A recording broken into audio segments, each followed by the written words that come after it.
Subscribe কৰক Assam voice YouTube channel লগতে right সাইডত থকা বেল আইকনত টিপক মই আপলোড কৰা নতুন নতুন ভিডিঅ'ৰ নোটিফিকেশন পাবলৈ। হেল্ল' বন্ধুসকল, মই ইনামুল। আপোনালোকে চাই আছে আসাম ভয়েস ইউটিউব চেনেল, আপোনাৰ নিজৰ ভাষাত অসমীয়াত। মই আজি এটা ধুনীয়া মোবাইল টিপছ লৈ আহিছোঁ আলোচনা কৰিম। গতিকে আলোচনা কৰাৰ আগতে যদি মোৰ চেনেলটো কোনোবাই ছাবস্ক্ৰাইব কৰা নাই, এই চেনেলটো ছাবস্ক্ৰাইব কৰি লওক। লগতে ৰাইট সাইডত থকা বেল আইকনত টিপক যাতে মই আপলোড কৰা প্ৰতিটো ভিডিঅ'ৰ নোটিফিকেশন সকলোৰে আগত পায়। এতিয়া মেইন কথালৈ আহিছোঁ, কেনেকৈ আপুনি আনকণ্ডিশ্যনেল কলটো ফৰৱাৰ্ড কৰিব পাৰিব। আপোনালোকে সাধাৰণতে কল ফৰৱাৰ্ড কৰিলে ডায়াল কৰাৰ লগে লগে ক'ব আপোনাৰ কলটো অন্য নম্বৰলৈ অগ্ৰসৰ কৰি থকা হৈছে। গতিকে মই যিটো টিপছ শিকাম আজি, সেইটো টিপছ ডাইৰেক্ট কল লাগিব, কোনো ধৰণৰ ফৰৱাৰ্ডৰ পিছত কোনো একো নক'ব। গতিকে আহক কেনেকৈ কৰিম চাওঁ।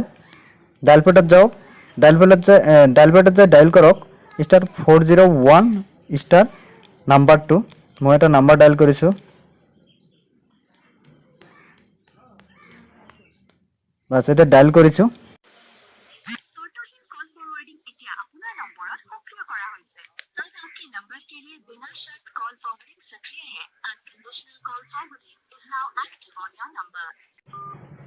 শুনিলে? মই ডায়াল কৰাৰ পিছত ধুনীয়াকৈ কৈ দিছে মোৰ নম্বৰটোত চৰ্তহীন কল ফৰৱাৰ্ডিং ছাৰ্ভিচটো এক্টিভ হৈছে। এতিয়া কথা হ'ল, এক্টিভটো হ'ল, এতিয়া ডিএক্টিভ কেনেকৈ কৰিব। ডিএক্টিভ কৰিবলৈ হ'লে *402 লিখি ডায়াল কৰক।